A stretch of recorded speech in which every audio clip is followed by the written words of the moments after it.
From MTN News, this is Montana This Morning. I'm Jonathan Amberian in Helena. I'll have more on the growth of a program intended to help locate missing kids and teens in Montana. A favorite restaurant and landmark in rural Jefferson County is no more, destroyed in an early morning fire. I'll tell you about it coming up. It's an issue that isn't just here in Montana. Increasing cost of living means decreasing possibilities. I'm Cody Boyer in Bozeman with the details and an inside look.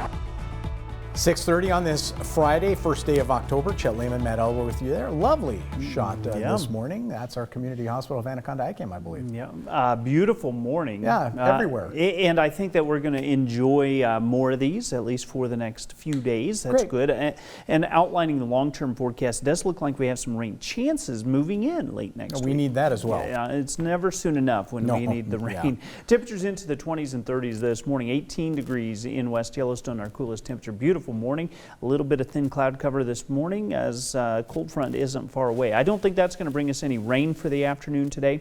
In fact, temperature should be near the 70-degree mark. Isn't that shot beautifully? That's lovely. It's absolutely beautiful. I love this time of year. Temperatures back into the 60s and 70s for the next few days. We'll break down your complete forecast in just a few minutes, Chet. Thank you, Matt. 6:31 now. The state of Montana says there is growing interest in a program that allows parents to add their child's school photo in the event the child is reported missing. MTN's Jonathan Amberian has an update.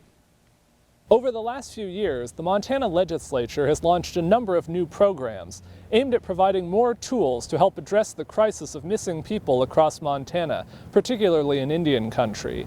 Now, leaders say one of those programs is starting to show significant growth.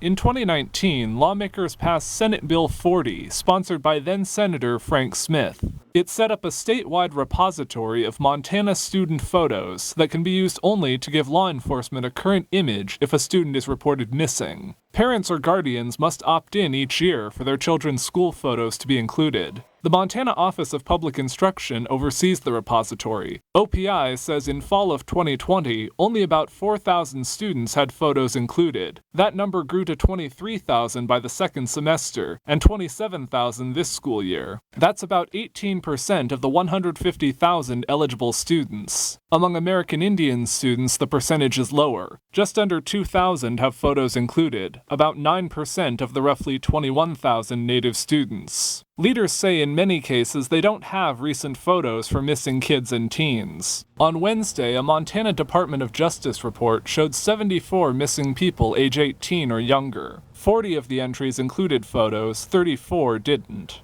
During an American Indian Heritage Day ceremony last week, State Senator Jason Small urged people to sign up for the repository. And I would ask every one of you here today to think about that and maybe pass word along as time goes by and to see if we can get that number up, because it could make a difference between life and death for some of these kids. In Helena, Jonathan Amberian, MTN News. 6:33, we are still in the middle of fire season, by the way. A fire burning about 3 miles west of the Yellowstone River up Cinnabar Basin.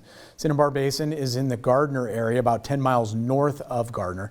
Custer-Gallatin National Forest says Cottonwood fire, now 15 to 20 acres as of last night. 15 people are attacking the blaze, including 2 helicopters and air tanker engine crews and smoke jumpers. Fire officials are reminding residents not to fly drones in that area that can ground air crews trying to fight that blaze. No structures are threatened at this time. Nearest private property is about 2/3 of a mile away. Firefighters continue to put out hot spots to an early morning fire that destroyed the La Hood Steakhouse near Cardwell. We received the call about 10 to 4 this morning, and when we got the call, it was already pretty much fully engulfed. There was some minor explosions from pressure tanks. There were occupants living on a lower floor who escaped the building unharmed and contacted the owner, who called 911. The fire leveled the historic bar and restaurant, which was built in 1928.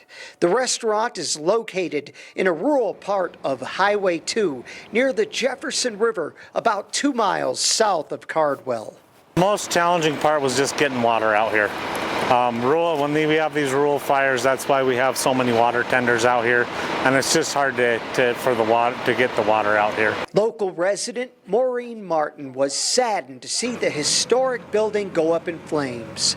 Her father used to own the restaurant back in the 60s, and she said the current owner did a great job improving the business.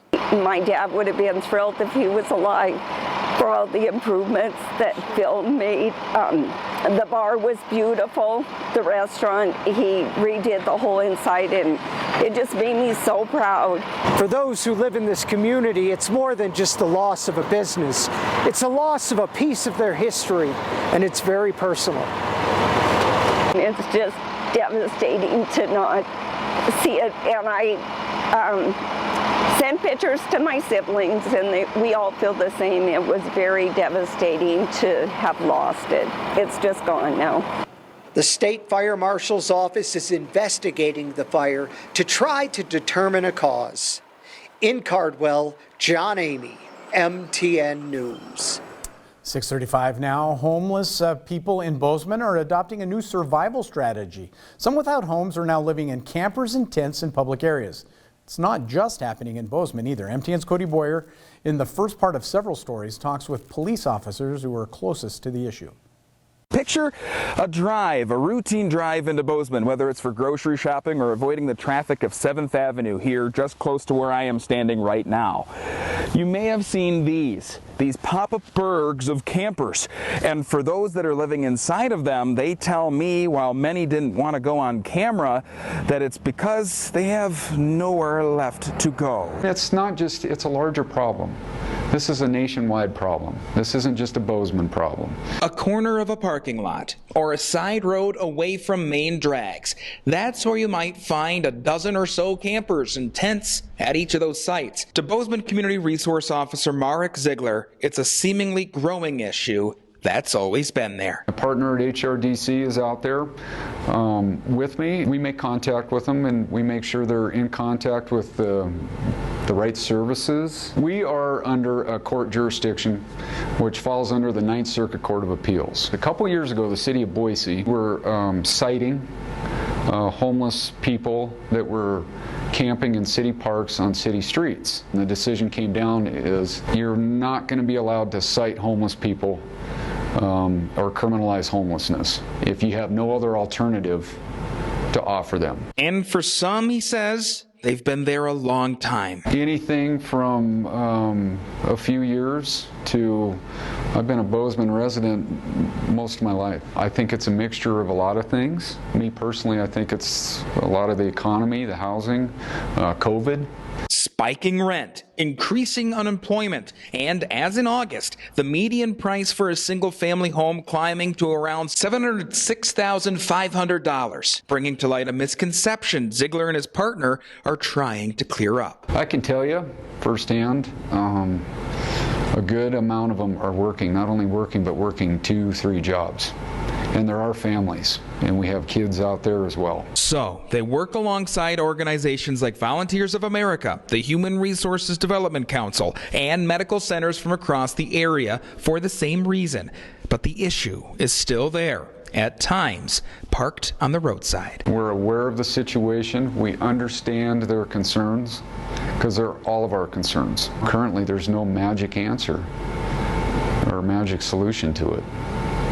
It's a story that I will be exploring in the weeks to come in an upcoming series detailing and looking into what first caused these camping burgs and the experiences of the lives of those living within them. And we want to hear from you. Message us on our Facebook page attached to this story, as well as message us on kbzk.com and our email. For now in Bozeman, Cody Boyer, MTN News. 6:39 now. A shortage of microchips causing problems for many products we use every day. It has made it harder to buy a car, a cell phone, even some kitchen appliances. As Chris Stewart reports, the shortage now impacting ambulances and causing problems for those who we rely on in emergencies.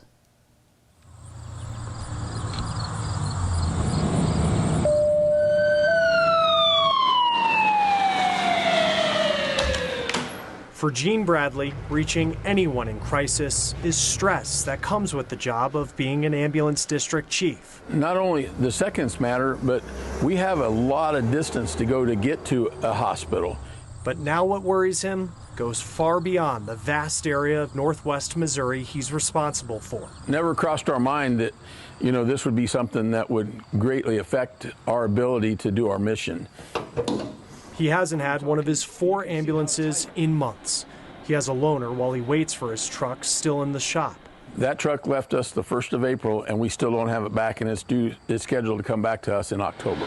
The massive holdup, one of the tiniest parts built into the large chassis, the frame behind the cab. The microchip, from what I understand, is the brain that's in the computer that makes everything work. They can build the whole truck and have it ready to go, but not have that chip to put in there, and the truck won't start or run. Some days we'll run 10 calls, some days we'll run none. The pandemic caused issues that forced some factories to close or cut microchip production. Ford, which makes around 70% of the chassis used in ambulances, had to shut down production earlier this year. The American Ambulance Association says districts across the country, both large and small, are feeling the impact of the shortage at a time when calls for help in the pandemic aren't slowing down.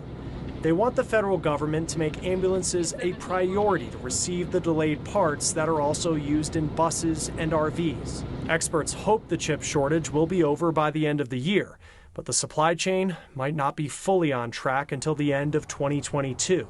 Having to depend on a truck that's got 275,000 miles on it to save someone's life, I lose sleep over that sometimes at night. In Tarkio, Missouri, I'm Chris Stewart reporting. Wow, more to follow on that for sure. Meantime, 6:41, we are going to take a break. When we come back, new research shows it's not even close. Drug prices here leave us with the biggest drug bills in the world. How that makes drug companies rich, coming up. But first, let's check in with our friends at CBS Mornings to see what's coming up at 7. Hey, good morning. Ahead on CBS Mornings, new drama on Capitol Hill as the House delays a vote on President Biden's infrastructure bill. We've got John Dickerson here to talk about the threat to the president's agenda. Also, there's a cybersecurity breach every 40 seconds, and ransomware attacks are soaring in this country. We'll talk exclusively with the country's new chief cyber officer about what she's doing to stop it. And it's Tom Brady versus Bill Belichick. We'll show you how fans are reacting to the legendary quarterback's return to New England. We'll see you at 7.